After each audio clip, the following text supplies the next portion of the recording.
뵙겠습니다. 방금 전에 소개받은 오광만입니다. 전에 제가 중고등학교 다닐 때 단과반 영어, 수학 수강한 적이 있었는데 사실 가르치는 선생님 중에서 가장 자부심이 높은 사람은 저자 직강 강의하는 사람입니다. 2011년도에 제가 요한계시록 주석을 하나 냈어요. 영광의 복음 요한계시록. 제 이 책을 쓰면서 꽤 많은 이제 책들을 읽고 또 많은 사람들을 알게 됐는데 그 중에 내 책 흐름에서 많은 영향을 미친 분이 사실 그 당시 얼굴도 뵙지 못했지만 상상 속에만 또 마음 속에만 있는 분이었던 그레고리 K. 비을 교수님이셨습니다. 그러다가 몇 년 전에 생물별 플러스에서 이 책이 번역되어 출판한다는 소식을 듣고 정말 반가웠어요. 약간의 부러움이 있었습니다. 저 책을 내가 번역하고 싶었는데 누가 번역했을까? 그리고 한 2년이 지났는데도 이 책이 나오지 않는 거예요. 그래서 제가 전화를 했더니 역자 2명이 번역을 시도하려다가 못했다고. 내가 번역하고 싶은 욕심이 있다. 그랬더니 저한테 번역을 해달라고 해서 이제 번역을 이제 시작을 했습니다. 15개월 번역을 했고요. 그다음에 편집 작업을 15개월 해서 전체적으로 2년 6개월에 걸쳐서 완성된 책입니다. 그러고 보니까 오늘 강의는 저자 역자 직강 강의가 되어버렸어요. 어쨌든 여러분들 만나서 반갑고 8주 동안의 요한계시록을 다 다룰 수는 없지만 여러분들이 요한계시록을 쉽게 이해하고 윤곽을 잡는 데 필요한 내용들을 함께 다뤘으면 하는 바람입니다. 요한계시록에 있는 사건들, 환상 하나하나의 의미를 잘 아는 것도 중요하지만 요한계시록이 도대체 어떤 책인지를 아는 것이 더 중요하다고 생각이 듭니다.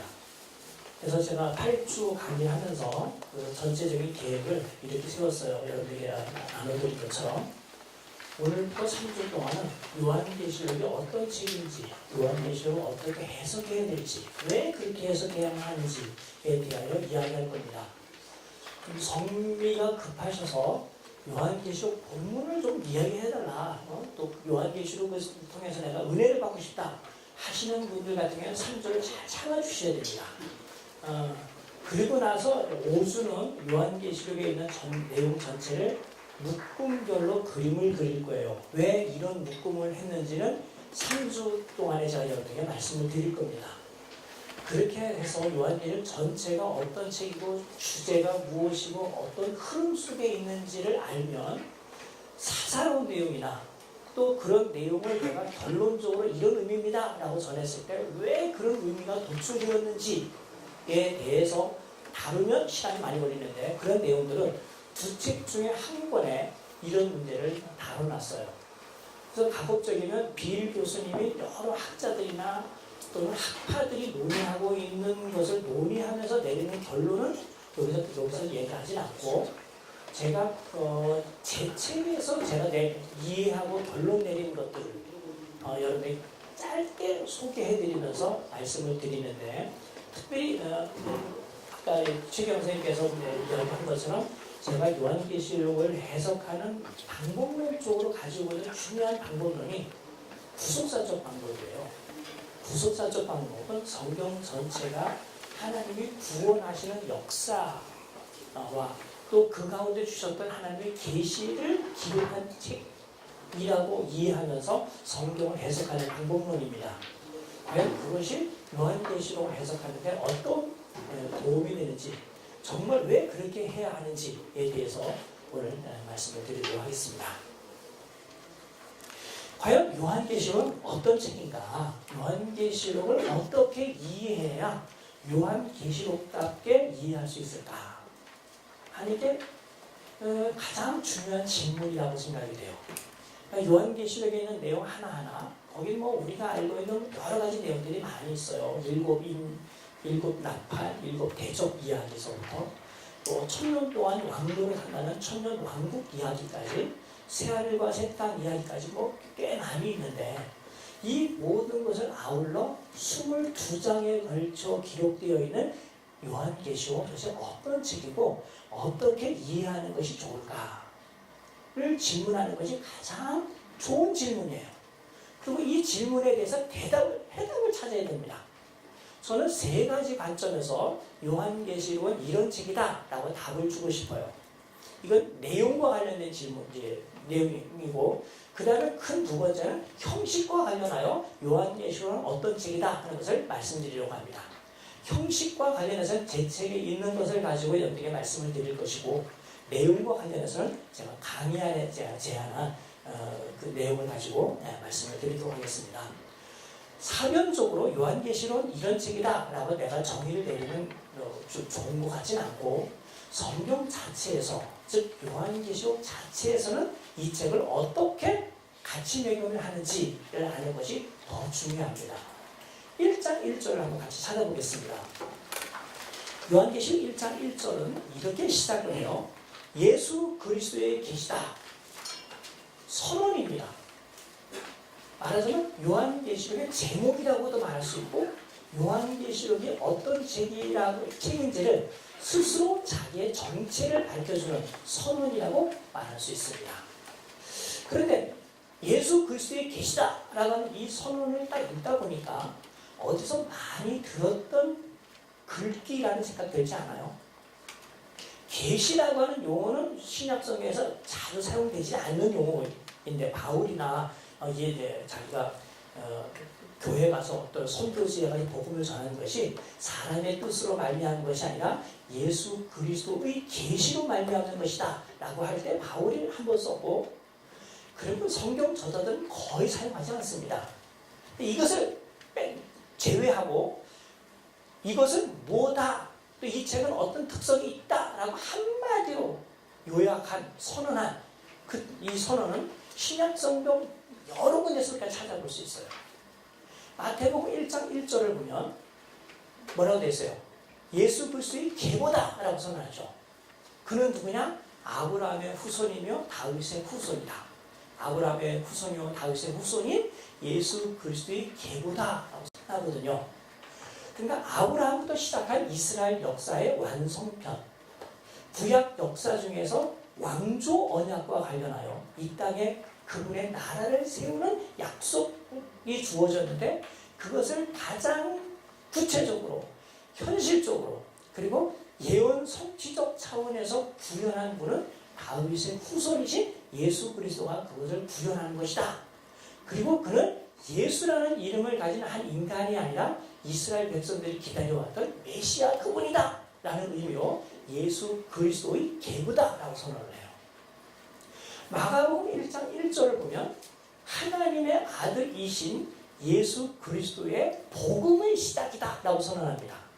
지금 마가복음에 있는 자기가 스스로 복음이라고 하는 그 내용이라고 선언하면서 다루고 있는 마가복음의 내용은 다른 게 아니라 예수 그리스도의 복음이라는 거예요. 예수님이 주신 복음이냐, 예수 그리스도에 관한 복음이냐 하는 건 이제 또 나중에 다시 생각해 보겠지만, 어쨌든 선언하는 것 자체는 예수 그리스도의 복음이다 이렇게 이야기를 하고 있으니까, 이게 성경 저자들이 자기 책을 쓸 때 그 책의 특징, 가치 매김을 하기 위하여 선언하고 있는 아주 공식어라는 느낌을 받습니다. 바울에게로 넘어가 보겠어요. 로마서 1장 1, 2절에 보면 바울은 자기 자신을 소개하면서 나는 하나님의 복음을 위하여 택정함을 입은 사람이다. 구별된 사람이라는 뜻이에요. 택정함을 입었다라고 선언하고는 이 복음은 하나님의 아들에 관한 것이다 라고 소개하죠. 그럼 이걸 묶어서 보면 자기가 전하는 하나님의 복음이란 하나님의 아들에 관한 복음이다 라는 말이에요. 다 같은 패턴으로 되어 있습니다. 히브리서 저자는 히브리서 1장 1절과 2절에서 성경 전체를 하나님이 말씀하신 것을 기록한 것이라는 이해에 근거하여 옛시대, 즉 이전 시대에는 하나님께서 선지자들을 통하여 여러 모양 여러 부분으로 말씀하셨는데, 이 모든 날 마지막에는 그의 아들을 통하여 우리에게 말씀하셨다라고 선언합니다. 다른 앞에서 제가 소개한 마태, 마가 또 바울이 이야기한 것과 비교한다면 비교적 장황한 설명이긴 하지만 히브리서 저자가 선언하는 그 내용은 앞에 있는 사람들이 말한 것과 다르지 않아요. 말하자면 지금 히브리서 다루는 것은 마지막 때에 주어진 하나님의 아들에 관한 계시다 라는 선언입니다. 지금 제일 마지막에 언급한 이 내용을 요한계시록과 연결한다면 요한계시록은 히브리서 저자가 1장 2절 상반절에서 언급했던 내용과 정확하게 일치해요. 히브리서 저자가 모든 그 성경 내용을 하나님이 말씀하셨고 말씀하신 것을 기록한 것이라고 이해했고 그것을 신약 시대에는 하나님의 아들을 통하여 말씀하셨다, 계시하셨다라고 이해했다면 요한은 지금 편지를 쓰면서 이렇게 선언하는 겁니다. 예수 그리스도의 계시다라고 말이에요. 그러면 예수 그리스도의 계시라는 것은 도대체 무슨 뜻일까요? 해석하는 사람들의 아주 골치 아픈 고민 중에 하나가 헬라어의 의자, 소유격으로 사용된 이 소유격이 어떤 의미를 지니는 것이냐 하는 것을 규명하는 문제입니다. 실제 문법적으로 뭐뭐의라고 하는 소유격의 쓰임새는 15가지에서 한 20가지 정도가 돼요. 굉장히 용례가 다양해요. 그래서 이런 경우도 있고 저런 경우도 있을 수 있습니다. 그런데 전후 문맥을 보면 그러니까 예수 그리스도의 계시라는 말이 우리에게 선뜻 바로 이제 떠오르는 생각은 예수님이 우리에게 계시해 준 것인가 보다 이렇게 생각하기 쉬워요. 근데 바로 다음에 이어져 나오는 내용을 가만히 보니까 이게 예수님이 요한에게 해주신 계시 내용이 아니라 이것은 하나님이 그에게 그는 앞에 있는 사람을 가르쳐야 되니까 다른 어떤 사람이 아니라 예수 그리스도를 가리키겠죠. 그래서 하나님이 예수 그리스도에게 주어서 반드시 속히 일어날 일들을 그 종들에게 보이시려고 궁극적인 그 계시의 대상, 보임의 대상은 종들입니다. 종들에게 보일 목적으로 그의 아들, 즉 예수 그리스도에게 주었고 그 다음에 천사를 그 요한에게 보내어 알게 하신 것이라고 요약합니다. 이런 거예요. 처음에 말한 예수 그리스도의 계시를 선언하고 난 다음에 설명하기를 이것은 뭐냐? 하나님에게서 시작하여 기원해서 예수님에게 왔고 예수님의 천사들에게 또 이제 부탁을 해서 요한에게 알렸고 요한이 그것을 최종적으로 그의 종들에게 보이신 거라는 겁니다. 어떤 내용이 눈으로 보이는 것 같으면 참 좋았을 텐데 어쨌든 그렇지 않고 어쨌든 말로든지 환상으로든지 주어진 요한계시록의 내용이 하나님께서 예수님에게 건네줬더니 예수님께서 천사에게 주면서 너희가 전달해라. 그래서 천사가 요한에게 다 이게 알려줬다는 거예요. 그러니까 요한이 이것을 받아서는 7 교회에게 전달하여 그들에게 보여주신 것이 바로 요한계시록이다 라는 겁니다. 그렇다면 맨 앞에 있는 표제어 예수 그리스도의 계시에 예수 그리스도의 이소유격은 어떻게 해석하면 좋겠습니까?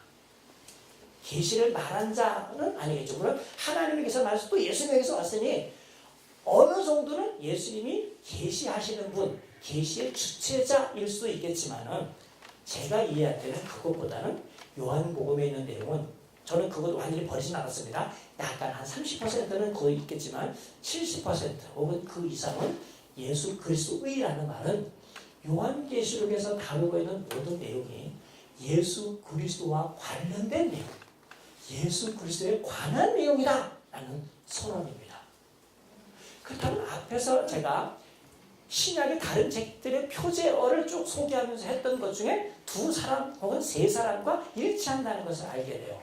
마가복음 1장 1절에 있는 내용이 하나님의 아들이신 예수 그리스도의 복음의 시작이다 라고 한 신약의 복음은 예수님 때문에 알려진 또 예수님과 관련된 복음이라고 선언한 복음서 저자들의 그 선언과 일치하고 또 사도로서 바울 사도가 여러 교회들, 특별히 이방인 지역에 있는 사람들에게 말씀을 전할 때 그거 했던 나는 하나님의 복음을 위하여 택정함을 입었는데 이 복음은 하나님의 아들에 관한 것이다 라고 얘기했던 복음의 내용, 주제가 바로 예수 그리스도라고 했던 바울의 견해와 일치합니다. 마지막에 언급한 히브리서 1장 2 상반절에 나오는 내용, 하나님께서 이 모든 날 마지막에 그의 아들로 말미암아 우리에게 말씀하신 것이다 했던 내용과 동일해요. 그렇다면 요한계시록은 일단 신약 성경과 관련하여 다른 신약 성경 저자들이 주제로 삼았던 내용인 예수 그리스도를 그 주제로 삼아서 우리에게 전해준 거라는 거예요. 그래서 만약 요한계시록 우리가 읽으면서 신약의 26권, 요한계시록을 제외한 나머지 26권에서 가르치는 내용과 일치하지 않으면 요한계시록 해석 잘못했다고 우리가 말할 수 있어요. 어쨌든 우리가 요한계시록을 해석할 때 그 해석에 있는 모든 내용은 신약에 있는 내용과 맥을 같지 않은 또는 같은 주제를 다루고 있다 라고 볼 수밖에 없습니다. 이게 요한계시록 1장 1절에서 저자가 선언했던 내용이에요. 이걸 염두에 둬야 돼요. 자, 그렇다면 예수 그리스도에 대한 계시의 내용, 이 내용이 어떤 특징이 있을까? 두 번째로 할 것은 1장 1절 하번절에 설명된 내용입니다. 이는 하나님이 그에게, 즉 예수 그리스도에게 주사 반드시 속히될 일들을 보이시려고 라고 말한 반드시 속히될 일들을 담고 있다는 거예요. 이것도 요한계시록에서 우리가 살펴볼 요한계시록 중요한 내용, 주제를 알 수 있는 아주 핵심적인 열쇠이고 또 힌트라고 말할 수 있는데요. 도대체 이 내용은 뭘까? 반드시 속히 일어날 일, 이런 속히라고 하는 단어 자체가 시간의 시급성 또 긴박성을 가리키니까 잠시 후에 일어날 것을 가리키는가 보다 생각하기가 쉬워요. 그런데 잘 우리가 생각해보면 이것은 우리가 한국어를 사용하는 사람으로서 한국어 어법을 가지고 이것을 읽는 것이지 원래 헬라어에서 이 말을 할 때 성경 저자가 생각하고 있는 것이 아닐 수도 있다는 거죠. 그런 점에서 신학을 공부하는 사람과 그렇지 않은 사람은 좀 차이가 있을 수 있고요. 신학을 공부하더라도 학교에서 헬라어, 히브리어 선생님이 해야 된다고 아무리 가르쳐도 일단 그때 어학 공부하는 게 너무 힘들어서 공부 열심히 안 하고 어쨌든 또 돌아가면서 점수만 간신히 따고 졸업하는 사람들이 있잖아요. 그런 사람과 정말 헬라어나 히브리어를 열심히 해서 이후에 성경을 원어로 읽은 사람하고 또 차이가 있을 수 있습니다. 마지막 부분 해당되는 사람이어야만 알 수 있는 거 그냥 소개해드릴게요. 이건 우리가 생각할 수 있는 그런 시간적인 면에서 금방 일어나는 일을 다루는다는 의미로 이야기하는 것이 아니라는 거예요. 흥미로운 것은 1장 1절에 소개된 이 내용이 요한계시록 22장 6절에도 그대로 등장하는데 여기에 그가 천사입니다. 그는 천사가 내게 말하기를 이 말은 신실하고 참된지라 곧 선지자들의 영의 하나님이 요한계시록 1장 1절에도 하나님이 주어가 되어 있죠. 그의 종들에게 마찬가지로 그 종들에게 보이시려고 했으니 패턴이 동일합니다. 어떤 내용을 보였느냐 하면 반드시 속히 되어질 일들을 보이시려고 그의 천사를 나에게 보내셨도다. 너에게 보내셨다. 라고 선언하고 있는 겁니다. 그러니까 22장 6절은 1장 1절의 판박이에요. 복사본이에요. 이런 식으로 똑같은 단어나 어구 또는 문장이 앞과 뒤에 있으면 그것이 얼마나 멀리 떨어져 있든지 간에 그 사이에 있는 내용은 이것을 주제로 하여 다루고 있다. 이것을 알려줍니다. 이게 소위 봉지기법이라고 애들로서 표현하는 인크루시오, 그러니까 순위 상관법이에요.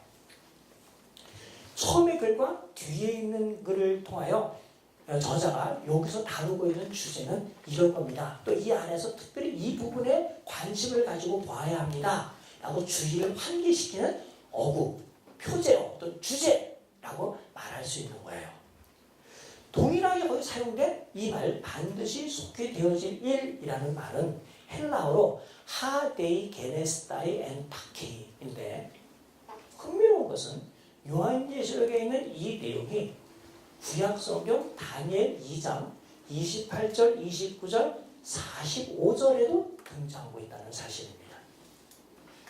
다니엘 2장의 내용이 왜 중요한지를 설명하려면 요한계시록뿐만 아니라 실제로 신약 성경이 시작되는 복음서에서 이 내용이 어떻게 반영되었는가를 보면 잘 알 수 있어요. 마가복음 1장 15절에 보면 예수께서 사람들 앞에서 공생애를 시작하시고 공적으로 사람들에게 설교 또는 선언하시면서 하셨던 처음의 말씀이 이렇게 되어 있습니다. 뭐죠? 때가 찼고 하나님의 나라가 가까이 왔으니 회개하고 복음을 믿어라. 앞에 것은 빼고 뒤에 것을 우리가 생각해보면 하나님의 나라가 가까이 왔다. 사람들은 회개하고 믿어야 된다라는 초대 또는 요구입니다. 특별히 복음서에 보면 다른 어느 성경에서 찾아보지 못했던 그 이전에서도 띄엄띄엄 있던 주제가 정말 중요하고 굉장한 주제, 폭넓은 주제라는 것을 우리가 알 수 있게 됐어요. 예수님은 하나님의 나라에 대한 설교를 많이 하셨습니다. 물론 마태복음에는 천국이라고 표현해서 천국 설교를 많이 하셨는데 어쨌든 한 95%는 겹치니까 같은 주제인데 예수님의 주제, 복음서에 있어서는 하나님의 나라가 어떤 것인지 어떤 특성을 지닌 것인지를 알지 못하면 복음서를 이해할 수 없을 만큼 무척 중요한 주제예요. 어느 사람이나 다 심지어는 학자들 중에는 예수님의 말씀을 믿지 못하고 예수님의 말씀의 진위 문제를 가지고 막 논의하는 회의론자들까지도 예수는 와서 하나님의 나라를 가르쳤다라는 점에서는 다 동의합니다. 근데 그 하나님의 나라를 어떻게 이해하느냐는 것은 또 사람마다 다르지만 어쨌든 그가 오셔서 이전과 다름을 사람들에게 알렸는데 그것은 하나님의 나라에 대해서 설명했다는 거예요. 우리는 여기서 더 중요하게 봐야 될 것은 예수님이 왜 하나님의 나라를 설교했을까? 그 설교의 초점은 어디 있을까를 생각해야 됩니다. 그것은 힌트가 마태복음 15장 1장 15절 앞에 있는 선언에서 찾아볼 수 있어요. 때가 찼고에. 근데 이 때가 찼고는 바울의 경우에는 갈라디아서 4장 4절에 등장하는데 때가 참에 하나님께서 자기 아들을 세상에 보내시고 여자에게 나게 하시고 율법 아래 나게 하셨다. 데서도 찾아볼 수 있어요. 왜? 율법 아래 있는 자를 속량하기 위해서. 우리는 예수님이 죄에서 구원했다고만 생각했는데 바울이 볼 때는 예수님의 구원은 죄에서 구원뿐만 아니라 율법의 노예하에 있던 곳에서도 구원하려는 데 목적이 있다고 선언해요. 근데 그때 바울이 사용했던 것이 때가 충만함에라는 의미의 때가 참이었습니다. 도대체 어떤 때일까 하는 거죠. 이것을 이해할 수 있는 중요한 단초는 결국 하나님의 나라와 때와의 관계 문제를 다른 성경에서 찾는 것밖에 없습니다. 그래서 이것을 이해할 수 있는, 풀어줄 수 있는 중요한 본문이 다니엘 2장 45절이에요. 바벨론이 이스라엘을 점령하고 이스라엘 백성들을 포로로 잡아갔던 그 상황 속에서 그리고 바벨론 이후에 페르시아, 헬라, 로마가 지배하던 그 상황 속에서 그 근원적인 사람이 느부갓네살이 꿈을 꿉니다. 근데 그냥 가만히 내 꿈을 꾼 게 아니라 그날 저녁에 다니엘 2장 28절, 29절에 언급된 내용이에요. 그날 저녁, 그 꿈꾸던 바로 그날 저녁 느부갓네살이 잠을 자면서 훗날에 어떤 일이 일어날까를 생각하면서 잠을 잔 거예요. 그럴 때 하나님께서 후일에 일어날 일, 장래에 나타날 일을 꿈으로, 환상으로 계시하셨습니다. 그런데 그것을 받았지만 잊어버렸고 잊어버린 그 환상 내용을 다니엘이 다시 되찾아서 느부갓네살에게 알려주어요. 그때 사용된 왕이 장래 일을 생각할 때 하나님께서 이러이러한 환상을 주셨습니다 라고 하는 그 신상과 관련된 그 꿈 내용을 설명하는데, 여기서 우리는 두 가지를 찾아볼 수 있습니다. 첫 번째는 굉장히 중요한 용어인데, 지금 제가 계속해서 말을 하면서 후일에, 장래라고 얘기했던 막연히 미래를 암시하는 듯하게 보이는 그 시간의 부사 후인 장래, 후일, 나중에 라고 하는 그 용어가 다니엘서를 헬라어로 바꾼 70인역에서는 날들의 마지막에로 바뀌었다는 거예요. 정말.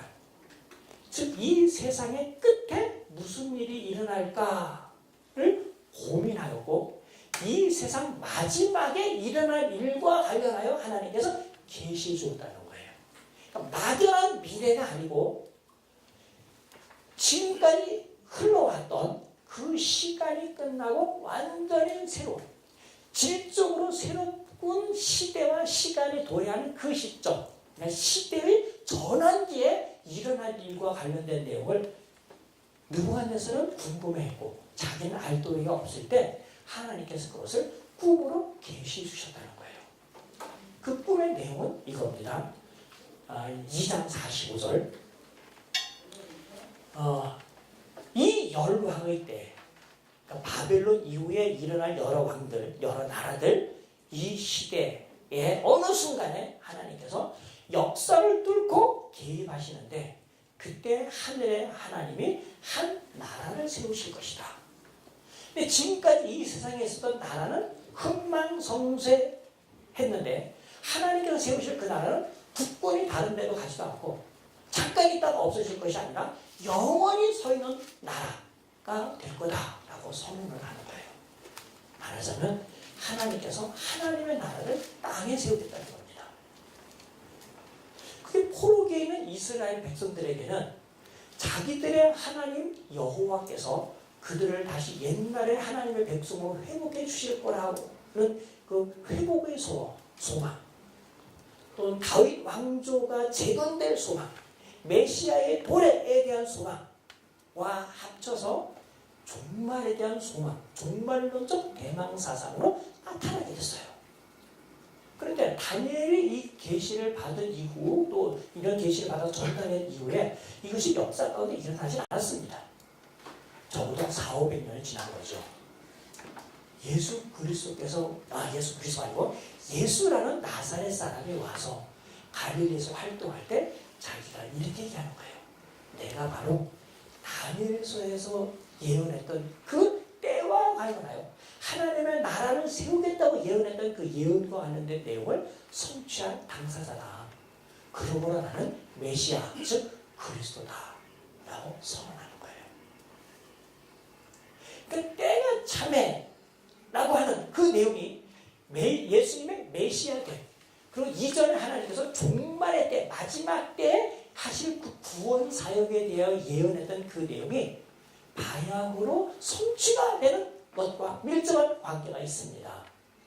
그리고 예수님은 그것을 하나님의 나라가 임하는 것으로 선언했고, 사람들이 긴가민가 또 의심하고 있는 상황 속에서 예수님은 여러 가지 방면으로 하나님의 나라가 이 땅에 왔다는 것을 보여주셨어요.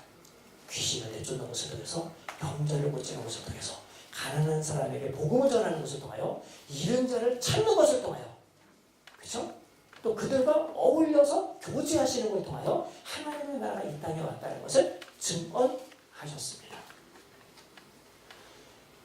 자, 이 정도 이해하고 있다면, 자, 그 다음에 여기 생각해야 될 것은 바로 이런 예언의 오리지널한 텍스트인 다니엘 2장 40절에 보니까 후일에 있어야 할 일, 후일에 될 일을 왕에게 알리셨습니다. 열왕의 때 하늘의 하나님이 그 나라를 세우실 것입니다 라고 말하는 바로 그때쯤 후일에 될 일을 이라고 하는 그 내용이 70인역에서, 그런 70년 셉투아긴트 말고 셉투아긴트뿐만 아니라 테오도시온이라고 하는 또 헬라어 번역본이 있어요. 거기에 정확하게 이 어구가 등장합니다. 하데이 게네스타이. 그러니까 요한은 지금 감모섬에 있으면서 그리스도로부터 계시를 받았을 때 그리스도 환상을 보게 되는 그때 이 내용의 특징, 자기가 지금 보고 있는 환상의 내용이 무엇인가를 설정하면서 또는 규정하면서 생각했던 것은 이제부터 일어나는 모든 일은 다니엘 저자가 하나님께서 마지막 때에 그분의 나라를 세우겠다고 하시면서 말씀하셨던 하데이 게네스타이가 예수 그리스도로 말미암아 왔다는 것. 그래서 지금 일어나고 있는 모든 상황이 그리스도와 관련된 내용이라는 것을 알게 된 거예요. 그런데 요한 상황에서는 이미 메시아가 오신 거잖아요. 올 것이 아니고. 이것도 무척 중요해요. 메시아의 강림 문제라고 한다면 구약 성도들은 메시아가 한 번 오시는 하나의 사건으로 생각을 했어요. 그런데 이런 점에서 메시아가 오시면 이전까지 있었던 시간의 흐름과는 다른 시간의 전환이 발생하게 되는 겁니다. 그러니까 시간은 이제 아담부터 시작되겠죠. 아담부터 시작하여 쭉 계속해서 뭐 아담 이후에 아브라함도 나오고 모세도 나오고 다윗도 나오고 이사야도 나온다고 하지만 그 밤의 그나물 이라고 우리나라에서 말하는 것은 아담적 질서를 벗어나지 못한 상황이에요. 그러니까 바울이 로마서 5장 12절부터 21절에서 이야기한 것처럼 이 역사 전체는 이 역사 각각의 역사의 시대를 대표하는 사람에 의하여 성격이 규정이 됐어요. 첫사람 아담에 의하여 죄와 사망의 특징을 가지고 있는 시대가 있었습니다. 그래서 그 이후에 아무리 많은 사람들이 살았고 시대 개혁을 한다 했지만 아담의 타락으로 말미암는 그 시대 정신을 바꿔놓을 수가 없었어요. 그래서 계속 이런 식으로 진행이 됐었습니다. 여기에 살았던 많은 이스라엘 사람들은 메시아가 오셔서 이 고리를 끊어주기를 기대했던 거예요. 그래서 검정색이었던 이 시간의 선이 메시아가 오시면 빨간색으로 바꿀 거라고 생각했습니다. 그래서 메시아의 강림이 저 정규적 용어는 파루시아잖아요. 파루시아가 딱 발생하면 이렇게 딱 둘로 나눠질 거라고 생각했어요. 이게 구약 사람들이 생각했던 종말론적 대망입니다. 근데 정작 메시아가 오신 신약 시대 입장에서 딱 보니까 메시아가 오셨어요. 오시긴 오셨는데 바로 이 검정색이 없어지고 빨간색만 남은 것이 아니라 아니 검정색도 그대로 남아있다고 하는 것을 알게 됐습니다. 이게 어찌된 일인가. 이게 신약 성경 저자들이 고민했던 것이고 우리가 이 문제를 알면 신약 성경은 쉽고 어려우면 여전히 이해를 못하면 신약 성경이 여전히 어렵습니다. 빨간게 시작이 됐는데 여전히 검정색도 남은 거예요. 아직 요걸 처리를 못했어요. 그래서 두 시대가 즉 구약 시대의 성도들 입장에서 볼 때는 미래 올 시대 내세죠. 내세라고 하는 게 늘 내세의 미래는 적혀있는 것이 아니라 지금 와서 시작되기도 했는데 내세가 현세가 되어버렸어요. 그런 현세적 질서가 끝나서 과거적 질서는 없어진 것이 아니라 여전히 현재에 남아서 내세와 더불어 살고 있다는 것을 알게 됐습니다. 이게 그리스도 문제. 그러니까 복음서만 읽을 때는 구약의 예언이 예수라는 사람과 더불어 성취가 되었고, 그래서 구약의 특징 짓던 시대는 끝나고 새로운 시대가 시작되는 것을 알았는데, 그 메시아가 이런 말씀을 하시는 거예요. 내가 다시 올 거다. 내가 영광 중에 오면은 지금은 내가 하나님의 나라를 가지고 왔다고 하더라도 이 나라를 제대로 보지 못하고 자꾸 나를 받게 하는데 그때 가면은 미래 되면 내가 왕권을 가지고 오는 것을 사람들이 볼 거다. 지금보다 찬란하고 극치에 도달한 하나님의 나라가 임할 거라는 이야기를 계속하는 거예요. 가만히 듣다 보니까 메시아가 한 번 오시는 것이 아니라 두 번 온다는 것이 여기 암시 되거든요. 그래서 파루시아 1과 파루시아 2가 생겨났어요. 파루시아 1, 파루시아 2. 이게 신약 시대에 교회가 위치하는 시간대입니다. 말하자면 메시아의 초림은 이미 발생하여 영향을 지금 계속 주고 있고, 그러면서 여전히 메시아가 재림할 것을 기다리면서 그때 메시아가 재림하신 이 세상을 바꿔놓게 될 것을 기다리는 그 상황. 그러니까 두 시대. 과거에 이미 임한 것과 미래에 다시 올 것. 즉 종말론적 입장에서 놓고 본다면 이미 임한 종말론과 그 다음에 아직 임하지 않은 종말론, 실현된 종말론, 그 다음에 미래 종말론. 그렇죠? 그다음에 이 세대와 올 세대 더불어 살고 있다는 것을 알게 됐어요. 요 관계가 복음 요한계시록만의 문제가 아니라 사실 신약 성경 전체 성경 저자들이 이야기하려고 하는 그 내용인데, 똑같은 내용이 바로 요한계시록에서 다뤄지고 있다 하는 거예요. 다시 요약하자면 요한계시록은 신약 성경과 관련해서 다른 신약 저자들이 예수님의 강림이 하나님의 구원 계획과 성취에 미친 영향을 그대로 답습하여 전해주고 있다는 거예요. 그러니까 지금부터 일어나는 일은 예수 그리스도라는 분과 관련하여 그분의 오심과 관련된 내용인데, 일단 첫 번째는 다니엘 2장 28, 29, 45절에 언급되어 있는 마지막 때 하나님께서 하시겠다고 하는 그 구원 계획이 예수 그리스도로 말미암아 이미 임했다는 거예요. 성취되었다는 거죠. 성취되었기 때문에 그것의 완성은 시간상의 문제이지 확실성의 문제는 아닌 거예요. 이미 성취가 되기 시작했으니까 이제 이와 관련된 충만하게 나타나거나 또 절정에 달하는 것은 이제 시간적인 문제다 하는 것을 알게 됐어요. 구약의 성도들이 지루하게 기다렸던 것과 비교하자면 신약의 교회는 아주 유리한 위치에 있습니다. 그래서 요한은 다니엘서에 나오는 하데이 게네스타이라고 하는 이 어구를 그대로 쓰면서 자기가 갖고 있는 심리적인 내용, 이제 그리스도로 말미암아 성취되기 시작했으니 분명히 이것은 완성될 것이다. 그래서 완성됨의 확실성에 초점을 맞춘, 그렇다고 이것을 어떤 단어를 쓸까 생각하나 시간과 관련하여 엔타케, 곧이라고 하는 단어를 써서 하나님의 계시 성취의 성취가 분명히 시작됐다는 것과 그 다음에 완성의 확실성을 더 강조하는 말로서 앞으로 요한계시록에서 다루는 이 내용은 예수 그리스도의 초림과 강림, 재림과 관련된 내용을 다루는 겁니다 라고 선언하고 있는 겁니다. 제가 이렇게 좀 요약한 이 내용이 정말 요한계시록에 발견할 수 있을까? 요한계시록에서는 예수님이 처음 초림하셔서 교회에 미친 영향과 관련된 내용을 언급한 부분이 있습니다. 2페이지 밑에부터 셋째 줄에 보면 분명히 예수님의 초림으로 말미암아 교회가 받은 은혜에 대해 언급한 것이 있는데, 요한계시록 1장 5절을 보면 요한계시록에 등장할 등장인물들을 소개하는 중에 하나님, 성령님, 예수 그리스도를 쭉 소개합니다. 예수님을 소개하는 장면에서 바로 제일 먼저 소개하는 내용이 이거예요.